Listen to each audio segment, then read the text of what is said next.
Bismillahirrahmanirrahim. Assalamualaikum warahmatullahi wabarakatuh.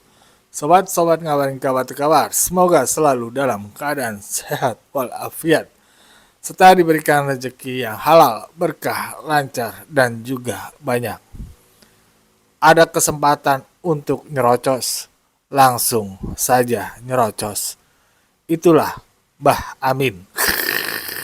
Ya, ketika Pak Jokowi diisukan negatif oleh sebuah lembaga internasional yaitu OCCRP, Mbah Amin langsung saja nyerang habis.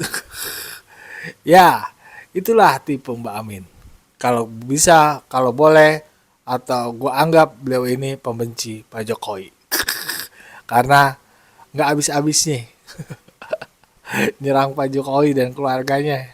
Ampun dah, nggak tahu masalahnya apa.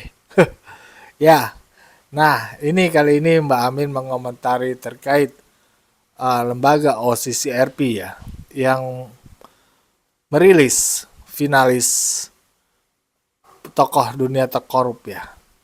Tapi Mbak Amin udah langsung nyerang aja, macam-macam serangannya.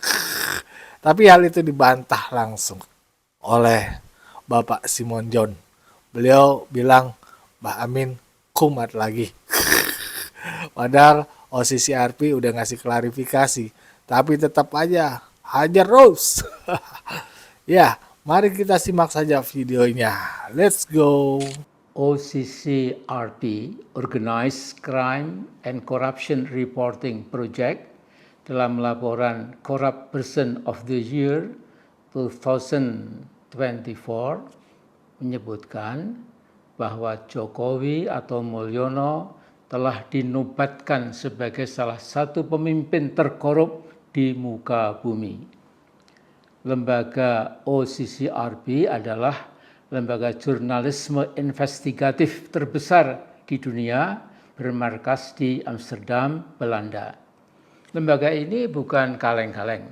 Misinya adalah menyebarkan dan mengungkap kejahatan serta korupsi sehingga masyarakat dapat meminta pertanggungjawaban kepada pihak berwenang di sebuah negara. Nah, kelima tokoh dunia yang dinobatkan sebagai pemimpin terkorup itu adalah pertama, Presiden Suriah Bashar al-Assad yang belum lama ini digulingkan oleh rakyatnya. Kedua, Presiden Kenya William Ruto. Dan ketiga, mantan Presiden RI Joko Widodo atau Mulyono. Yang keempat, Presiden Nigeria Bola Ahmed Tinubu. Dan yang kelima, mantan Perdana Menteri Bangladesh Hasina. Dan terakhir yang keenam adalah pengusaha India Gautam Adani.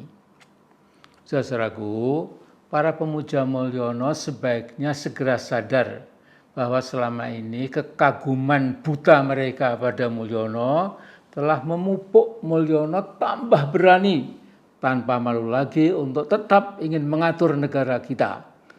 Padahal manusia toksik Mulyono seharusnya segera diseret ke pengadilan agar segera dapat dikirim ke penjara atau lembaga pemasyarakatan.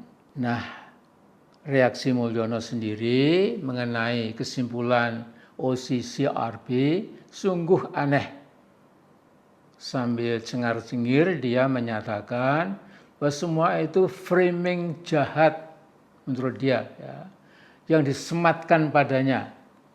Kata Mulyono, semua itu fitnah. Saudaraku, Mulyono seperti mudah diduga melakukan self denial. Pokoknya itu tidak benar. Mana saya pernah korupsi?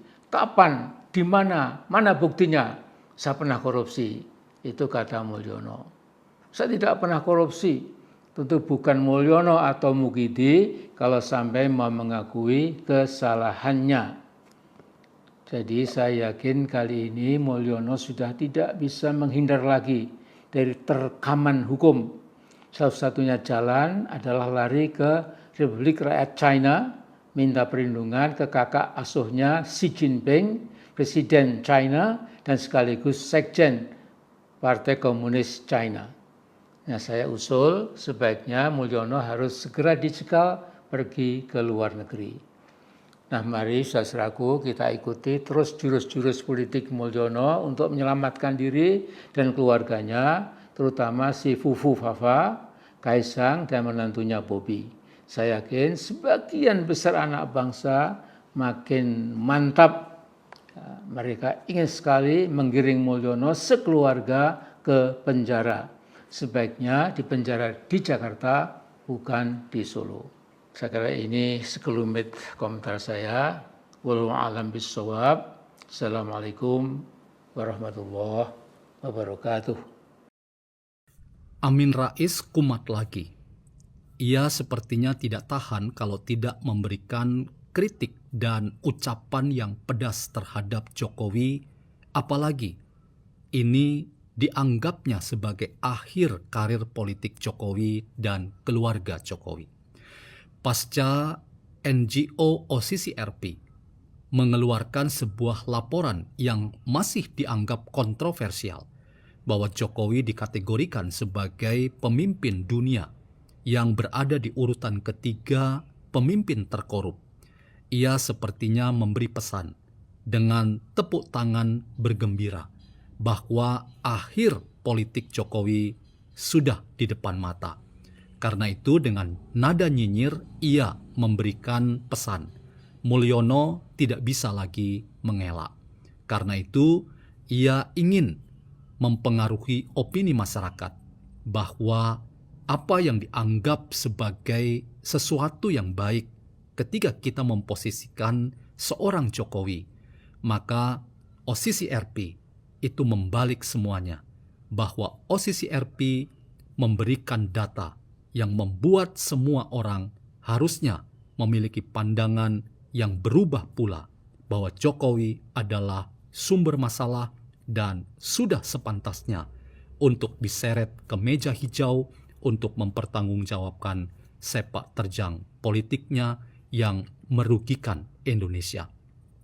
Saya ingin membalik pandangan ini dengan memberikan catatan kritis terhadap seorang yang kambuhan lagi yang bernama Amin Rais. Kakek tua yang tidak mengedukasi, malah semakin membuat kita melihat sosok ini sebagai kontraproduktif terhadap demokrasi kita hari ini.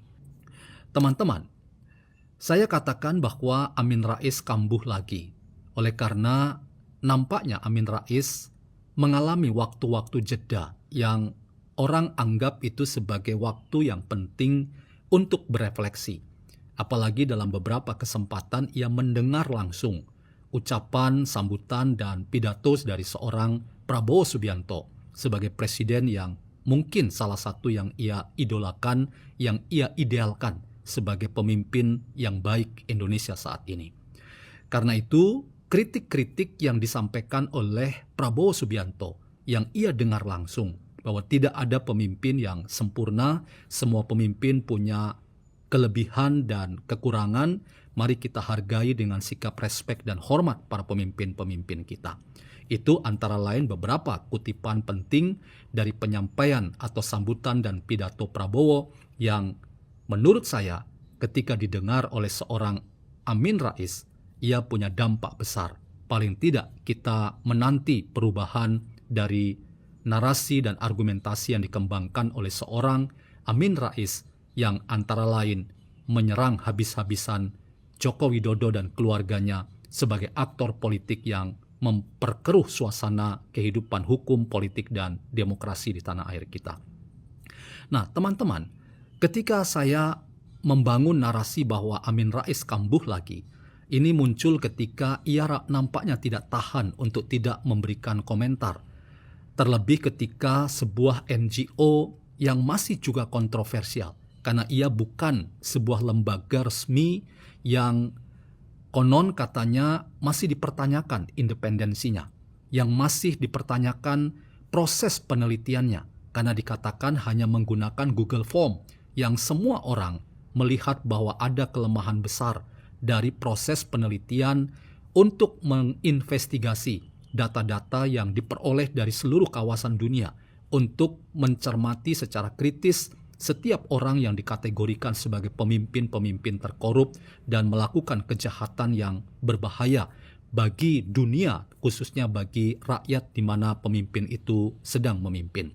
Dalam konteks ini, teman-teman, saya ingin katakan bahwa ketika Amin Rais kemudian membaca hasil laporan dari OCCRP, saya ingin katakan bahwa ternyata seorang guru besar yang punya pengalaman luar biasa itu ternyata bisa termakan hoax dari OCCRP yang hanya merupakan sebuah data-data yang sudah dirilis dan disampaikan, tetapi juga telah dikonfirmasi oleh OCCRP sendiri sebagai data-data yang tidak berbasis pada pembuktian, karena mereka tidak memiliki bukti yang valid untuk memposisikan Jokowi sebagai penjahat dan Jokowi sebagai orang yang telah melakukan korupsi yang membuat penderitaan Indonesia ketika ia memimpin. Karena itu, saya ingin katakan, seorang Amin Rais saja bisa termakan hoax, dan karena itu, apa yang dia pahami tentang data yang dirilis oleh OCCRP itu juga tidak bisa kita katakan sebagai sebuah pandangan yang berbasis pada kebenaran-kebenaran yang diperoleh dari data-data yang sangat berbasiskan pada metodologi dan temuan-temuan dari penyimpulan-penyimpulan yang baik.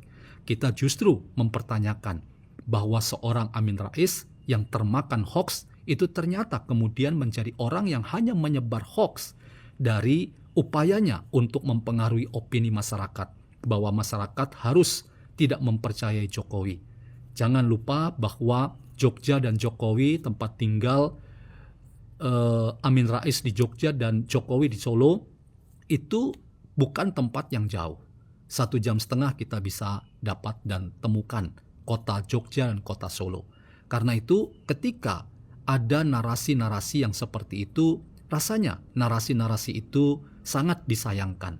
Kita lupa bahwa hari ini kita menyaksikan ada begitu banyak sikap simpati, apresiasi yang ditunjukkan oleh masyarakat, warga negara terhadap Jokowi, yang menjadikan rumah Jokowi sebagai salah satu destinasi wisata di kota Solo.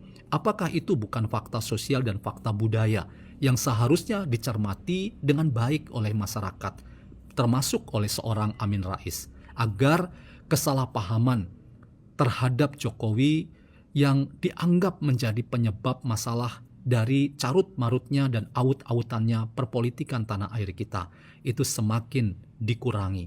Dan dalam konteks ini, seorang Amin Rais yang saya pernah katakan sebagai seorang guru kecurigaan yang nyinyir, lagi-lagi terjebak dalam konspirasi, narasi, dan argumentasi yang hanya memperlihatkan bahwa ia mencoba membangun argumentasi yang datang dari disinformasi, dari fitnah, dan dari ujaran kebencian. Apakah semuanya itu menolong bahwa kita dapat tercerahkan dan teredukasi? Saya kok ragu bahwa Amin Rais bisa diposisikan sebagai guru kita yang mencerahkan dan mengedukasi kita. Kita justru melihat seorang yang bernama Amin Rais kembali kumat menjadi orang yang selalu benci dan nyinyir pada orang lain, khususnya pada orang yang bernama Jokowi dan keluarganya. Kita sangat menyayangkan bahwa apa yang di depan mata terkait dengan apresiasi warga dengan destinasi wisata di kota Solo, rumah Jokowi, itu tidak bisa menjadi salah satu bagian dari bagaimana kita membaca Jokowi dan sepak terjang politiknya. Ya, begitulah sobat-sobat apa kata Bapak Simon John yang bilang bahwasannya Mbah Amin kumat lagi nyerang Pak Jokowi, nyinyir Pak Jokowi dengan menggunakan hoax. Ya, itulah dia Mbah Amin, kirain udah udah hijrah. Kirain, totalnya ya masih seperti dulu. Tapi bagaimanapun beliau ini tokoh kita ya. Cuma pikirannya yang kita kritisi, kok nyinyir aja. Ya, bagaimana pendapat sobat-sobat? Berikan pendapat di kolom komentar. Wassalamualaikum warahmatullahi wabarakatuh.